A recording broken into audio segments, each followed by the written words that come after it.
Hi, I'm Fergus Johnson, and this is my project for TEDx at the Maxi for Gallery Dreaming. My project is called Echoes from the Temple of Art, and my subheading is A Study in Occupation Projection. I don't want to take a long time, but I just want to explain where my project has come from and how it's developed. So I essentially, when I first heard about the project, it made me think of the idea of echoes in a gallery, and this idea of perhaps that a gallery space would have some memory and resonance of the artworks that have been exhibited in it.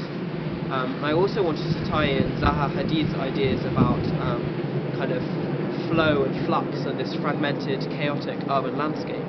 I instead chose to see the gallery space as a sort of fragmented landscape in itself, which had these dynamic flows of the kind of echoes of old artworks that were moving through it.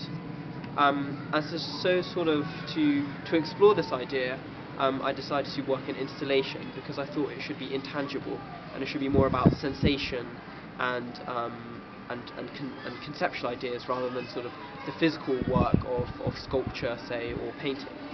And so my artwork is essentially a flooded maze. So the entire gallery would be transformed into a maze that would then be flooded with flows of water moving through it, which would be coloured water, pigmented, and the viewers would end up wearing kind of flowing white robes to move through the maze, with the walls of the maze inscripted and graffitied with the names of former artists and sort of, scratched into the walls in a very aggressive territorial manner.